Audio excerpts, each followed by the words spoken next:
Hello students, इस video में हम एब्सोल्यूट प्रेशर और गेज प्रेशर का जो कॉन्सेप्ट है उसको समझने के लिए एक प्रॉब्लम सॉल्व करेंगे और हम समझेंगे कि एब्सोल्यूट प्रेशर और गेज प्रेशर कैसे निकालते हैं।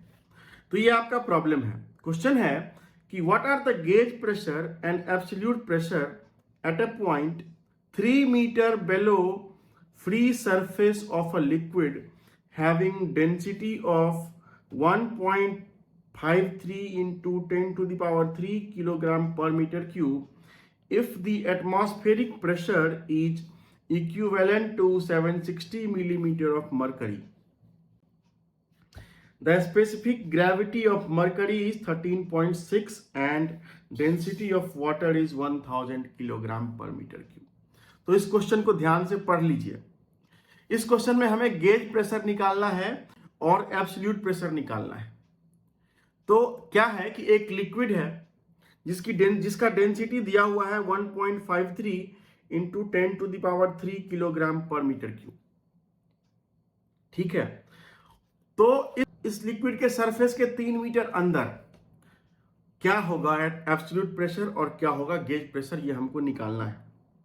एटमॉस्फेरिक प्रेशर दिया हुआ है 760 मिलीमीटर ऑफ Hg, डेंसिटी दिया हुआ है मरकरी का, डेंसिटी दिया हुआ है वाटर का और स्पेसिफिक ग्रेविटी दिया हुआ है मरकरी का। तो चलो सॉल्व करते हैं इस प्रॉब्लम को। तो सबसे पहले एक छोटा सा फिगर बना लेते हैं इस तरह से समझने के लिए कि ये एक लिक्विड है। मान लीजिए कि ये एक लिक्विड है और ये है आपका लिक्विड का सरफेस, ये है आपका सरफेस।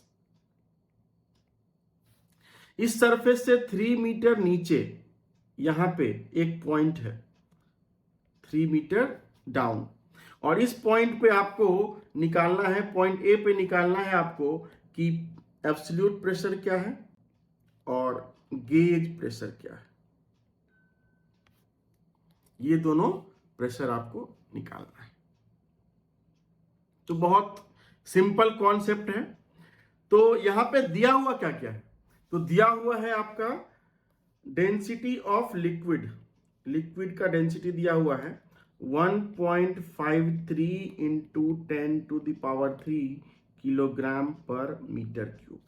डेंसिटी ऑफ वाटर दिया हुआ है, वो दिया हुआ है 1000 किलोग्राम पर मीटर क्यूब, और स्पेसिफिक ग्रेविटी जो है वो दिया हुआ है मरकरी का, वो दिया हुआ है 13.6, और इस 3 मीटर जो है ये हाइट दिया हुआ है h। इसके यहाँ पे इस पॉइंट ए पे आपको निकालना है एब्सोल्यूट प्रेशर और गेज प्रेशर। तो सबसे पहले आप क्या कीजिए कि एटमॉस्फेरिक प्रेशर निकाल लीजिए। तो एटमॉस्फेरिक प्रेशर का दिया हुआ है वैल्यू कि एटमॉस्फेरिक प्रेशर जो दिया हुआ है that is 760 millimetre of Hg। तो ये हाइट में दिया हुआ है मरकरी कॉलम का, तो इसको आप पहले आप प्रेशर में कन्वर्ट कर लीजिए। तो प्रेशर जो होता है वो क्या होता है, रो जी और एच। तो रो आपका क्या होगा मरकरी का, क्योंकि मरकरी के टर्म में दिया हुआ है, और जी आपका ग्रेविटेशनल कांस्टेंट है, और एच क्या है, ये दिया हुआ है 760 मिलीमीटर ऑफ Hg। तो वैल्यू पुट कर दीजिए। तो डेंसिटी ऑफ मरकरी कैसे निकालेंगे, ये है आपका स्पेसिफिक ग्रेविटी ऑफ मरकरी। तो स्पेसिफिक ग्रेविटी किसी लिक्विड का कैसे निकालते हैं, स्पेसिफिक ग्रेविटी होता है density of liquid divided by density of water. तो अगर यहां से आप डेंसिटी निकालना चाहें मरकरी का, तो क्या करना पड़ेगा आपको, जो आपका इसका स्पेसिफिक ग्रेविटी है उसमें डेंसिटी ऑफ वाटर आपको जो है मल्टीप्लाई करना पड़ेगा, क्योंकि स्पेसिफिक ग्रेविटी होता है density of liquid by density of water. तो ये हो जाएगा 13,600 किलोग्राम पर मीटर क्यूब। तो यहाँ पे वैल्यू पुट कर दीजिए 13,600 किलोग्राम पर मीटर क्यूब। जी हो गया 9.81 और ये हो गया एच हो गया आपका 760 मिलीमीटर। तो मिलीमीटर को मीटर में कन्वर्ट करना पड़ेगा क्योंकि आपका ये किलोग्राम पर मीटर क्यूब है, सो 10⁻³ अब इसका जो है वैल्यू निकाल लीजिए। तो ये हो गया आपका 101396 और इसका यूनिट होगा पास्कल, क्योंकि ये ऐसा यूनिट में हम निकाल रहे हैं। तो ये हो गया आपका एटमॉस्फेरिक प्रेशर। अब जो है इसका मतलब ये है कि पॉइंट ए पे जो प्रेशर लग रहा है, एक तो आपका एटमॉस्फेरिक प्रेशर लग रहा है क्योंकि ये इसके ऊपर तो एयर है, तो एटमॉस्फेरिक प्रेशर लग रहा है। अब प्लस इसके इस लिक्विड के कारण जो हाइट है वो प्रेशर एक्स्ट्रा लग रहा है। तो वो प्रेशर क्या है, एटमॉस्फेरिक प्रेशर के ऊपर है, तो मतलब यही जो एक्स्ट्रा प्रेशर है 3 मीटर हाइट के कारण, वो है आपका गेज प्रेशर।